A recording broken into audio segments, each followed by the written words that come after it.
Di salah satu episode podcastnya Dr. Charlie di acara Download, Dr. Charlie pernah bertanya, kenapa Al-Quran ini hanya untuk manusia? Apakah kita ini spesial dan apakah ternyata di luar manusia ini, di luar angkasa sana, atau selain manusia ini ada makhluk yang lebih spesial dan lebih cerdas dari manusia? Kemudian Ustadz Felix Show menimpali dengan, kalau misalkan ada yang seperti itu, ada yang lebih cerdas dari manusia, ada yang lebih spesial dari manusia dan manusia hanyalah bagian dari kehidupan alam semesta ini, artinya tidak lebih dari hewan, saya akan keluar dari Islam.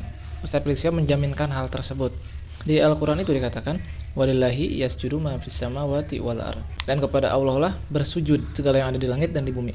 Kenapa Al-Quran itu hanya diperuntukkan bagi manusia, sedangkan di luar sana masih ada kemungkinan makhluk yang lebih spesial dari manusia, lebih cerdas dari manusia? Jawabannya begini, selain manusia, itu Al-Quran mengatakan bahwasanya mereka itu sudah mengikuti apa yang Allah tetapkan. Artinya mereka tidak membangkang, bahkan termasuk babi. Hewan yang dikatakan najis di dalam Al-Quran itu adalah hewan yang tidak membangkang. Bahkan dikatakan yusabbihu lillahi ma fis samawati wal ardh, bertasbih di langit dan di bumi. Kita akan bertanya, apa bentuk ketaatan hewan? Apa bentuk ketaatan makhluk selain manusia itu? Bukankah yang kita lihat mereka tidak ada ibadah sebagaimana yang diperintahkan kepada manusia? Kalau kita lihat teman-teman, spesies atau golongan atau kelompok yang berinovasi itu ya cuma manusia.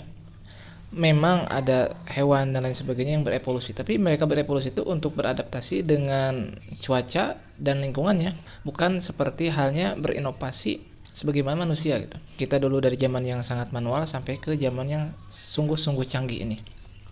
Coba cari oleh teman-teman, siapa makhluk atau spesies selain manusia yang bisa berkembang sebagaimana manusia.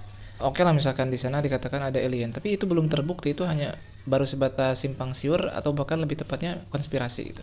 Belum terbukti secara konkret ada makhluk selain manusia yang punya kecerdasan atau kemajuan teknologi seperti saat ini. Nah, artinya kenapa Al-Quran ini hanya diperuntukkan bagi manusia? Karena manusia ini punya kecenderungan atau punya kebebasan untuk memilih jalan hidupnya, sehingga karena dia punya kebebasan untuk bisa memilih mau jalan A atau jalan B, maka dia butuh petunjuk. Karena kalau gak dikasih petunjuk, manusia ini cenderung akan mengikuti hawa nafsunya dan dia binasa karena tersesat.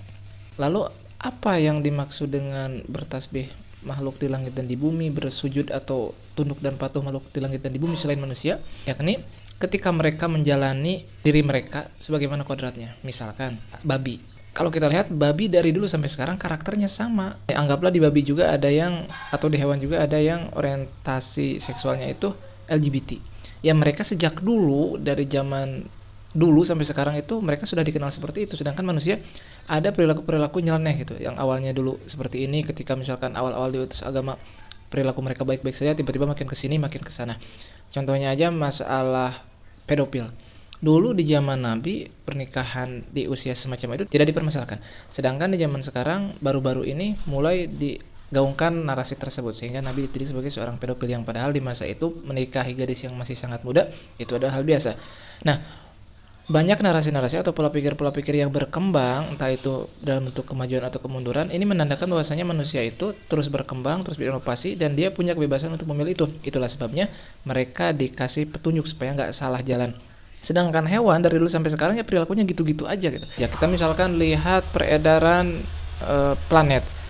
Ya dari dulu kita 1 tahun 365 hari atau lebih kurang sedikit dari itu. Atau peredaran bulan ya, kalau gak 28 hari, 29 hari, 30 hari. Gitu-gitu aja. Pernah gak misalkan bulan peredarannya 34 hari, atau bulan tiba-tiba 1 bulannya itu 20 hari? Enggak kan, selama ini justru kalau itu terjadi artinya kiamat. Artinya selain manusia, mereka itu tetap menjalani apa yang ditetapkan oleh Allah. Gak ada yang nyeleneh. Kalau babi ya berperan sebagai babi sebagaimana mestinya, kalau anjingnya dia berperan sebagaimana mestinya, kalau burungnya berperan sebagaimana mestinya. Gak ada dari antara mereka yang bereksperimen nyeleneh. Kita lihat di manusia, ada fenomena di mana manusia ini terobsesi dengan anjing. Dia merubah wajahnya, mengoperasi dirinya berpuluh-puluh kali sampai bentuknya seperti anjing. Ada orang yang terobsesi menjadi kadal, dia merusak-rusak dirinya, dia merubah-rubah bentuk tubuhnya sampai dia sendiri pun tersiksa, tapi dia menikmati itu. Di manusia itu ada semacam itu, ada perilaku atau kecenderungan ke arah situ, makanya manusia diarahkan dengan Al-Quran. Sedangkan di luar manusia, kecenderungan itu bisa dibilang tidak ada. Senyeleneh-nyelenehnya makhluk di luar manusia, ya dari dulu juga memang mereka diciptakan defaultnya seperti itu. Tidak ada yang nyeleneh seperti halnya manusia. Dengan adanya makhluk selain manusia berjalan sesuai dengan apa yang ditetapkan oleh Tuhan, gak ada yang nyeleneh, gak ada yang keluar kodrat. Itu yang disebut dengan mereka tunduk kepada Tuhan, mereka tunduk kepada ketetapan yang sudah Tuhan tetapkan. Karena kan intinya yang disebut dengan ibadah itu adalah taat dan patuh kepada Tuhan. Jika kita menjalankan apa yang Tuhan kodratkan kepada kita sebagaimana mestinya, ya itulah bentuk ketaatan kita. Sedangkan manusia didesain untuk punya kecenderungan kebebasan memilih atau mengingkari apa yang sudah Tuhan kodratkan. Itulah mengapa hanya manusia, lebih tepatnya manusia dan jin, yang diberi buku panduan untuk menjalani hidup. Semoga teman-teman paham ya. Saya juga jelimet sih ngejelasinnya.